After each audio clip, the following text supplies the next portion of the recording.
ప్రైజ్లో దేవుని నామమునకు మహిమ కలుగునుగా. ఆరాధనకు యోగ్యుడైన యేసయ్య నామం పేరిట మీ అందరికీ ప్రత్యేకమైన వందనాలు తెలియజేస్తున్నాను. ప్రార్థన. కృపా సత్య సంపూర్ణుడా నీకు స్తోత్రాలు.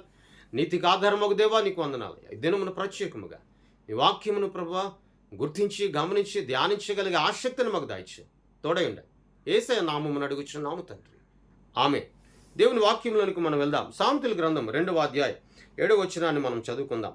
ఆయన యథార్థవంతులను వర్ధిల్లా చేయను, యుక్త మార్గమును తప్పక నడుచుకున్న వారికి ఆయన కేడుముగా నున్నాడు.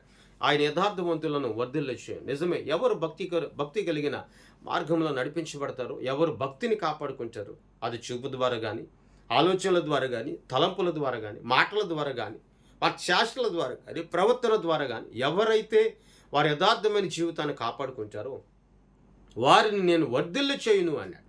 ఆనాటి దినాల్లో ఇస్సాకు యథార్థమైన జీవితమును కాపాడుకున్నాడు.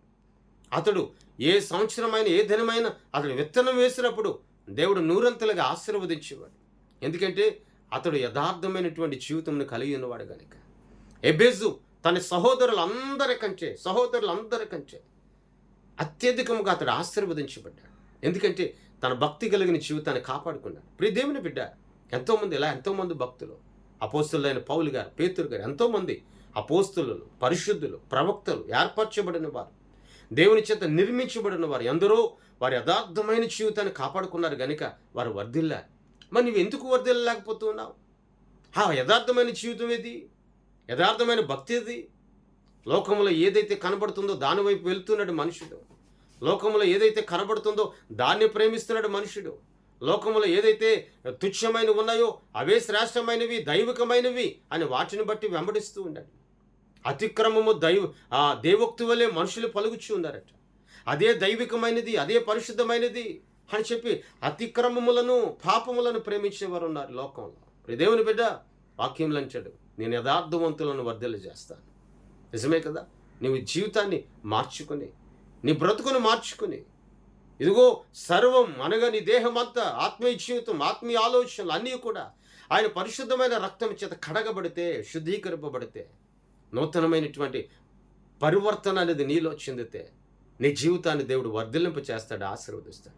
ప్రియ దైవ జనాంగమా, నీ జీవితంలో ఉన్నటువంటి ఈ మలినమును కానీ, నీ బ్రతుకులో ఉన్నటువంటి ఈ లోక సంబంధమైన అపవిత్రతను కానీ దానిని నీ నోట ఉంచుకోనకుండా వాటిని విడిచిపెట్టు.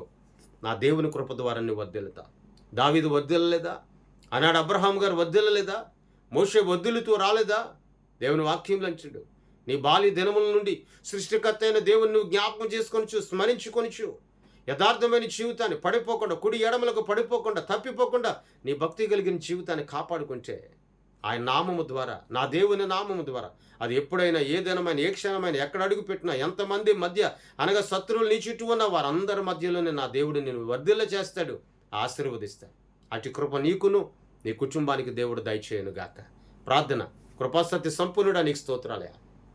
ఈ దినమున ప్రత్యేకముగా ఈ మాటల ద్వారా దర్శించండి, ఆదరించండి, పరిపూర్ణమైన పరివర్తన మాకు దాయిచ్చు. ఆయన యథార్థవంతులు వర్ధిల్లు చేయని సెలవిచ్చాం.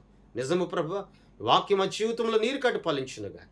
తోడై ఉండండి, నడిపించండి, ఆదరించండి, ఆరోగ్యం దాయిచ్చు, శక్తిని దాయిచ్చండి, ఆశీర్వదించమని, హెచ్చింపు చేయమని, నడిపింపు చేయమని, మహిమ ఘనత మీరే పొందమని యేసయ్య నామమున అడిగి వేడుకొనుచున్నాము తండ్రి, ఆమేన్. దేవుని సన్నిధి మీ అందరికీ సదాకాలము తోడయుండి నడిపించును గాక. ఆమేన్. మీ అందరికీ వందనాలు తెలియజేస్తాను.